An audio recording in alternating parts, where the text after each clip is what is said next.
With the Shaun rocks the city. Oh yeah, this show is all about entertainment. Whatever you do, whatever you have done, I would like you to share that with me so I can bring you on the show and interview you. My number is 917-496-5122. And once again, you can go to YouTube, type in Shaun May, ShaunMay. No spaces. You stroll down to Shaun Rocks the City, and all the other lovely videos will come up. Today, I'm interviewing a young man. He's positive. His name is, introduce yourself, buddy. Tyrone Akion. Absolutely. He is a positive brother. I talked to him on camera, I talked to him off camera, and also I talked to him on the phone. He's very positive. But I'm going ahead and ask him some questions about his background of how he got started in doing filmmaking. Welcome to the show, man. Pleasure having me. Absolutely. So talk to me, where all of this started from as far as doing the filmmaking. What inspired you? Well, this is really funny. I used to take comic book strips, right, and paste them together the long way. Right. And I'd take me a flashlight, I'd go into the covers, right, and I was shining the flashlight on each particular frame. Wow. And years passed. I'll speed up the story. Years passed, and I had the opportunity to get into film school. Right. Okay. Went to USC Film School. And I passed with flying colors. I did in 2 years what most of the students took four years to accomplish. Right. Right after film school, I packaged the script together, and I'm shopping the script around with very little success. In fact, I took the script to one black producer. Right. The name of the script was Heard a Different Drummer. Wow, Heard a Different Drummer. And took it to this black producer, and he told me something that knocked my socks off. He told me black people don't talk this intelligently. Wow, so he said black people don't talk that intelligent. So what made him think? So basically he kind of judged you on your appearance, or just what you think that was? Well, I believe it was him working with a low grade of script, or maybe even the profiling of black people, because once again, when he said black people don't talk this intelligently, I knew exactly where he was coming from. Okay. So I asked him, I said, jokingly, I said, well, what planet have you been on? We have black doctors and black lawyers. Right. Where have you been at for the last zillion years? Right. Okay. Took the script, and I actually threw the script away. That was sacrilege. Right. Threw the script away, and looking through the papers one day, I see an article about Miami Vice. Right. They give a phone number. I call, and sure enough, I meet someone in New York. Right. That's a model that knows Michael Mann personally. Right. She put me on the phone with Michael Mann. He asked me, did I watch his show? I said, obviously, I run home every day to watch the show, because Miami Vice was hot. Right, that's right. He asked me to write him an episode. Wrote the episode, sent it in. 2 weeks elapsed, and I forgot about it, because during that time, right, I'm a security guard in the Reuters News building downtown, right, Manhattan. I go to the mailbox one morning, and I get this letter, and it says that, congratulations, we're going to do your episode. Here's a check for $12,000.40. Wow, so you actually went on ahead and wrote for Miami Vice. That's correct. Wow, that's top shelf. Right? Yeah. So Michael Mann gave me a call, and the first question he asked me into the conversation, where did you learn how to write? Right. And then I took him back to my family's personal history, because my mother's Haitian and my father's French. Right. My mother was the first Haitian lawyer in her family. Right. So she taught me the art of oration. She taught me how to speak. She taught me how to write. She taught me law. She was in fact in criminal law, and she wanted me to go into criminal law, but I guess God just didn't want it that way. Right. You know, so I went into corporate law. I did a little banking law for some corporations, and it worked out. But I guess my spirit was just trying to tell me that wasn't the place for me. Right. Conversation with Michael Mann was good. I did the first episode. He asked me to do another one. Wow. I did the second episode for Miami Vice. Mind you, I'm writing for Miami Vice, and I'm living in the Bronx on 149th Street and Jackson Avenue. Okay. During that time, after the second episode, I received a letter and told me that they had just locked in their 13th writer. Okay. Now, while you may not know what that means, let me explain to the audience. Absolutely, explain. What made Miami Vice so hot was it was never written by one particular writer. 13 writers would sit around the table. They come with, let's say if they start out with me and you're to my left. Right, right. Start out with 60 sheets of paper. I might write the first 5 pages. Right. They'll pitch a theme. I'll do the first 5 pages. I'll pass it off to you. Right. You might come with 6, 7 pages. Right. You pass it to the next guy. By the time it gets back around to me again, right, we have like 68, 69 sheets of paper wow, with an episode on it. Right, right. Mind you, Miami Vice was just courting this young man. I believe he was out of England. I Can Feel It Coming in the Edge of Night. I forget the artist's name. Right. So that's what made Miami Vice so hot. The music and the writing. Right, right, right. So as you wrote for Miami Vice, I believe you also wrote for something else. Yes. Talk to me and tell me about that. It was The Living Color. Yes, Good In God. Living Color. This man wrote for A Living Color, one of the most funniest episodes that's out there. Talk to me about how you got into doing A Living Color. Yes, well, I had a friend of mine, right, and his wife was like a model's assistant. Right. But she was also heavily into filmmaking. Right. And script writing. So we were over to the house one day, and her boyfriend, Jerry, who was my friend, we're sitting down talking, and we're passing some ideas around, and she said, listen, I know some people that in Living Color, why don't you guys try your hand at it? Right.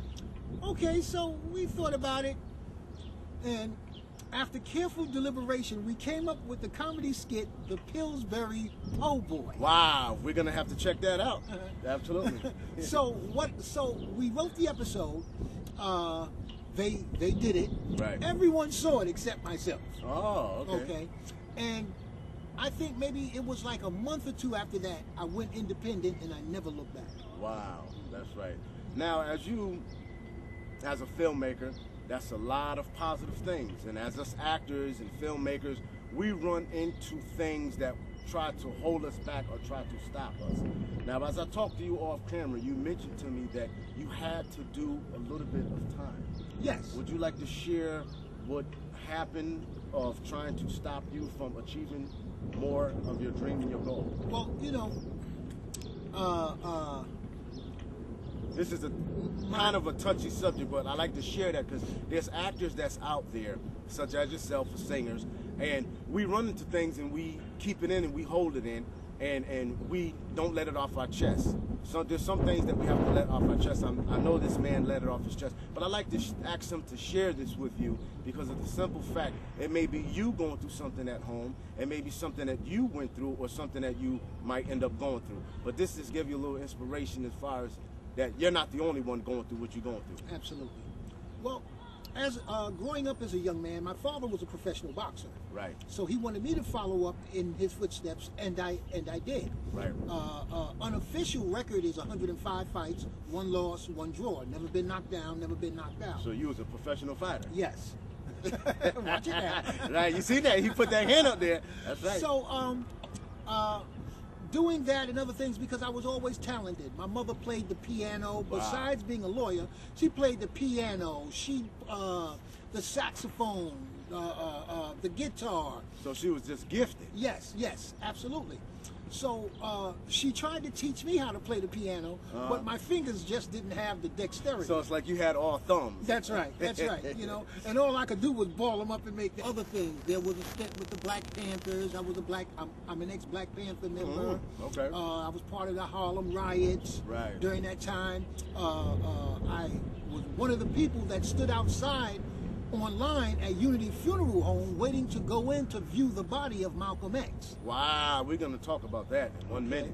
So, you know, I was all over the place, ex-gang member, you know, gang banging and all that. Right. So, I was always a straight-A student in school, but a knucklehead in the street. Right, Okay? right. I could bring my mother home triple A's, you know, but in the street, there was another side. Right. We all got those two sides that we Yes. struggle with. Absolutely.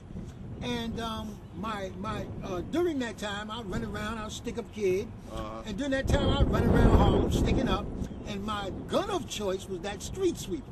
I come outside with that street sweeper, drug dealers go in the house, Wow. you know, and, plenty of trouble, got in plenty of trouble. Shootouts with the law, shootouts with other gang members and stuff like that. And, of course, with that type of lifestyle, you're in the street, you're introduced to other things, mainly, one of them, drugs. Right. So by the time I was 15, I was already an intravenous heroin user. Okay. Okay, I shot heroin, I shot cocaine, I'd shoot sand if I know it could get you high. Wow. Okay. Right. I look back at the history now, and I say to myself, there is a God. Nothing swollen on my body, nothing Right. out of place. I'm 58 years old, Right. or young, however way That's you want right. to look That's at right. it. And Look good for 58. thank you, Yeah. thank you indeed. And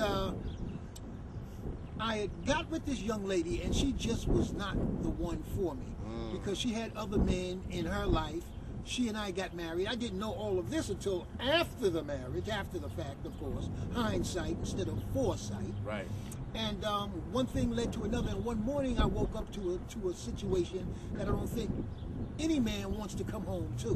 Right. Okay, I found my wife in bed with her lover. Oh. Okay, and I went on and executed them both as they laid in bed. Right. Okay, I did 19 3/4 years for that, and it was a sad time in my life.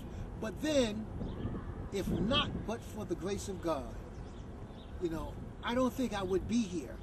While in prison, the warden found out I was a professional writer. I did some writing, asked me what I wanted to do. Right. And I said, well, warden, I want to give back to the community. Right. I said, but I see most of my community is in here. Right. Right. So what I did was, he asked me, he said, well, what do you want to do? I said, well, I'm not going to mop your floors Right. and clean any toilets. Right. I said, let me teach a filmmaking class. Okay. The warden asked me for a list. I compiled the list for the lawyer. Right. I was at Sing Sing prison. Right. And 2-3 weeks passed. I didn't hear anything. In fact, I forgot all about it.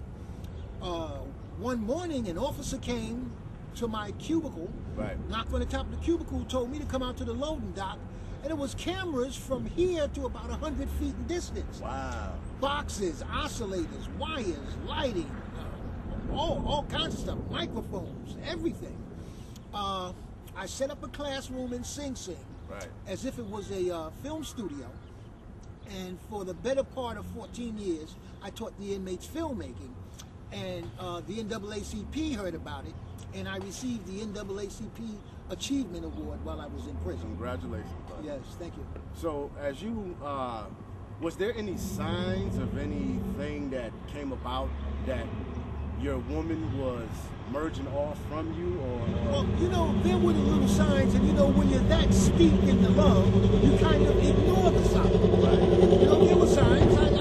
I saw many things that told me, you know, I liken some relationships, especially the toxic ones. Right. I liken some relationships to airplanes. Right. You're up in the airplane and you're doing your pilot thing, and all of a sudden you hear your engine conk. Right. You know it's time to get out. Right. You know, but instead you sit there against your better judgment, and you try to navigate this thing. You say, You know what that's called? That's called love and emotion. yes. And what happens is it blindfolds you Of course. to only see the woman, Absolutely. not the signs, and not so. That's what blindfolded you. And when you came into the house, did you what was the first thing that you see when you caught them in the bed? The way my apartment was made, when you first come into the house, there's a long corridor. Okay. But I could hear, like I said, when I walked in, oh my goodness, it was the travesty of a lifetime. Right. when I walked in and I heard the sounds of them back there making love and stuff like that and having sex, it short-circuited my whole brain. Like I aforementioned when we started the show, I told you my name is Tyrone Akion. If you would have asked me what was the first letter in my name at that moment, I probably couldn't have told you. Good God. It short-circuited me completely. Mind you, ripping and running the streets, I collected a lot of, may I say, deadly trophies. I had a gun case. Wow. I knelt down by the gun case and I cried, tears coming out my eyes, snot coming out my nose. And you ever see the cartoon where there's the angel on one shoulder Yes. and the devil on one shoulder? Yes, it was like two devils on your shoulder. The angel is telling me, Ty, get up and walk. Now, where I'm squatting down at, it's like 15 feet to the door that I just came in. Right, right. The angel is telling me, Ty, get up and walk. You don't need it. Get up and walk. You got a future ahead of you. Get up and walk. Meanwhile, the devil on this side is saying, man, your father ex-gangster, father rule the streets, you ripping and running and ruling the streets, and you won't take no shorts. Your daddy didn't take no shorts. Go back there and do what you got to do. So that was that other side of you. Yes. That was overpowering the good side of you. Yes, yes, absolutely. And basically it won because you went on ahead and did what you did as far as executing them both. And, Yes. And once you did that, how much time did it take for you to realize that, yes, I did make a mistake? Well, according to the police report, because I know very little after that, and I do believe I was in such a traumatic shock. According to the police report, I walked around the city for approximately 16 hours. Blood, so I don't know what happened to the shotgun. They never found the shotgun until this very day. Wow. Never found it. I had on a leather jacket with the mink fur around the hood. That was blood soaked. And you walked around with that on? Yeah, yeah. So basically you were still short circuit. I was just drifting. Okay, I couldn't tell you what streets I walked. When the detectives found me, I was in the office building sitting down in the chair, and when I looked up I saw these beams of flashlights. Right. The first detective through the door, he had his gun drawn, and when he must have recognized the state I was in immediately. He put his gun away. Wow. And he said, son, are you all right? And I don't know whether I answered. I don't know if I did answer or not. And their eyes, not to cut you off, but they're specially trained yes, to know that if someone is not in their right mind. yes, And basically, he knew that you wasn't going to do anything. That's why he put his gun away, because he knew that you needed help. yes, Even though you did what you did, you still needed help. Absolutely. As an individual, as a human being, and that was nice of him to do that. Yes. Because usually what happens is they see someone covered in blood and they're just going ahead and start shooting. That's right. And Absolutely. take somebody out and stuff. Absolutely. And as I sit here, I could tell that you didn't mean to do that. Well, you know, they categorized the crime as a crime of passion. Right. Okay. Obviously, I didn't mean to do it. And looking back now, you know, if I knew then what I know now, I probably even could have salvaged the marriage. You understand? Now, what I did find out is that wasn't the first guy she had in there while I was at work. It was like when I went out, the party started. Okay, I had two businesses. I was a painter during the day, and I was an electrician during the night. I also had my own floor refinishing business. So I was working as a family man. I was into being a family man and thought I was happy, and for the most part, I was. You know, and unfortunately that happened.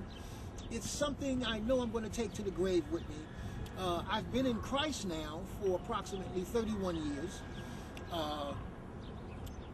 There hasn't been a day that I don't think about it, but I don't let it torment me. Right. Okay, I'm in seminary school now. I'm about to get my license to become a pastor. I'm about to have a Broadway play produced. Okay. Today is the 22nd. We're talking about within maybe the next 2 weeks, we actually sit down and start negotiating contracts. Okay. So I wrote a gospel play, and that's called From Gutter to God, so be on the lookout for that.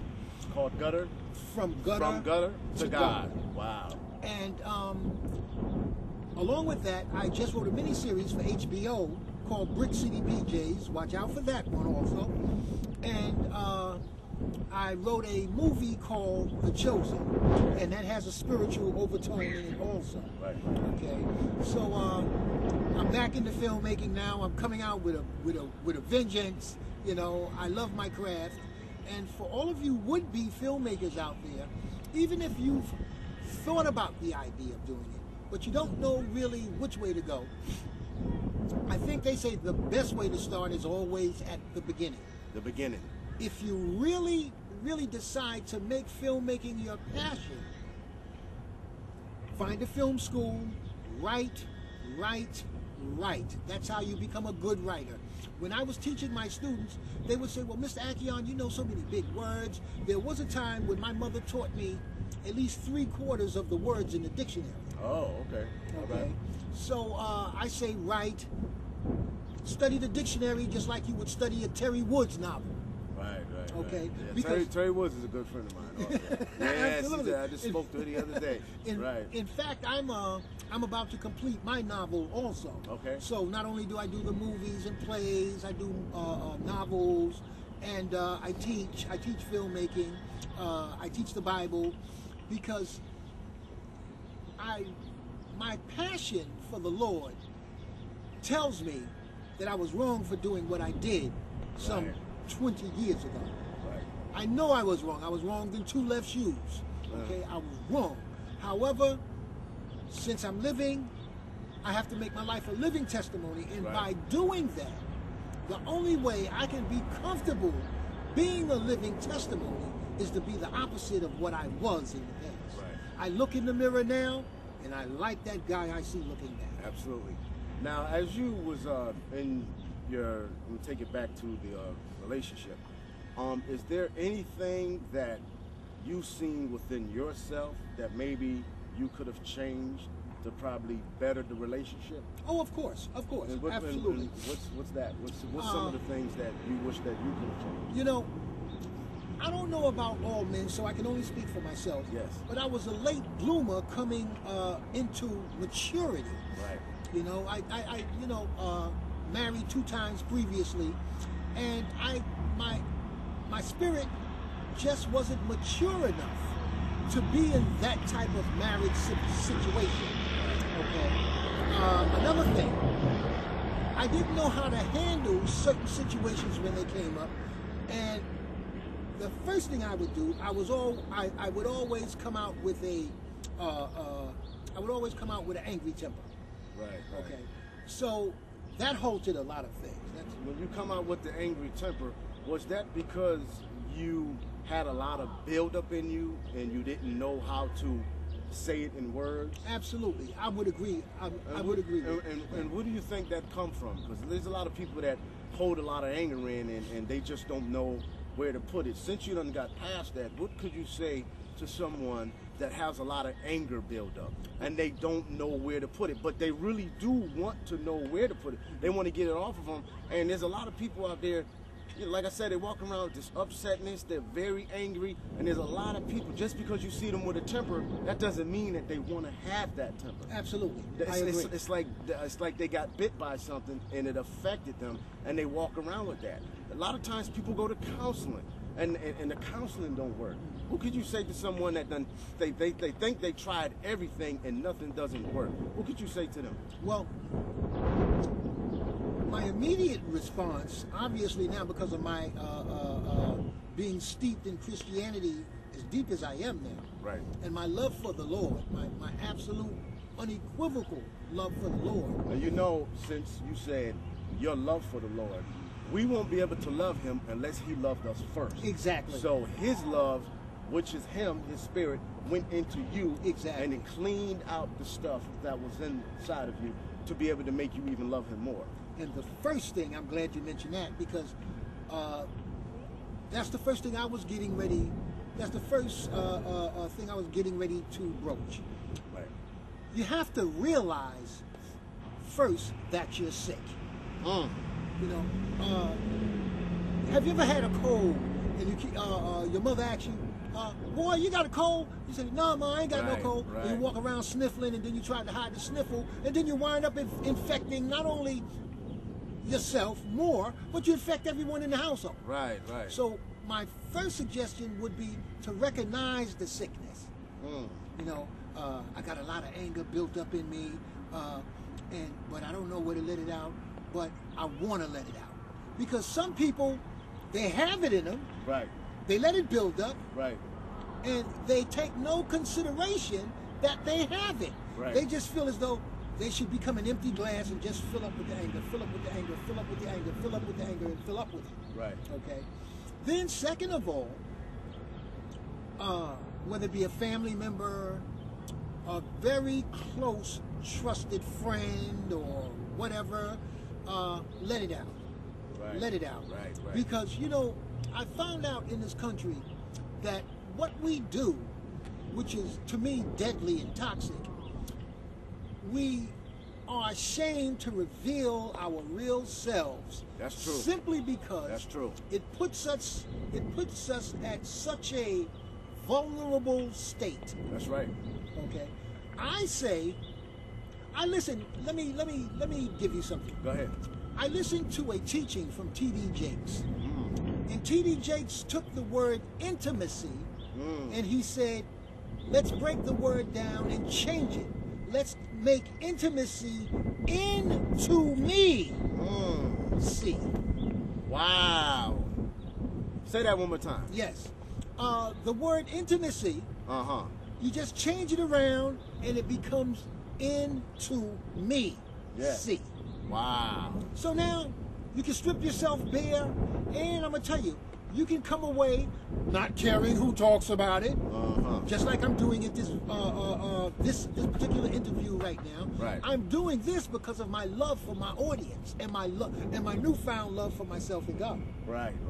You see. Right. So if this is going to be seen, let's say by 1 million people, if I can help one person out of the million, You done did a job. Job done. You done did a job, because that one person that you done helped, they're going to share it again. Yes. And that other person's going to share it again and share it again and share it again. Yes. And it's a beautiful thing that you can come to that area, because there's people out there now that either done did the same thing that you done did, and they're still walking around holding it in. Yes. So they put more buildup on them. Yes. In fact, the prodigy, the child prodigy, that me and the young lady sired together, he's now 23 years old. He's the love of my life. He loves his father. And one of the hardest things for me to do was when I was released from prison, I had to sit down with my son and tell him what happened. Right. And his response, you know, if I live to be 1 million, if I forget my name, I'll never forget his response. He says, well, Dad, he says, you know, things happen. He said, I realize that. He said, I want you to make me 2 promises. That you're going to get your life together and you're never going to leave me again. And that was his mother. And that was his mother. Wow. And he's over to my house every weekend. In fact, he's a filmmaker also. Right. He goes to a technical school here in New York. Right. Filmmaker, CEO of his own management company, and he's only 23 years old. Wow. Yeah. Brother, I tell you, we ran out of time now. I really appreciate you being here on the show. I appreciate that. You will see more of this young man, Tyrone. You will see more of him. This is just the first interview. There's a lot of other stuff that we are going to tackle, and I'm so glad that you guys tune in to watch this. I'm the host, Shaun May. My number is 917-496-5122. My brother, I appreciate you, man. I appreciate you also. Absolutely. And I appreciate what you're doing. Absolutely. Thank you. Thank you for having me. Absolutely. Yeah, I see it.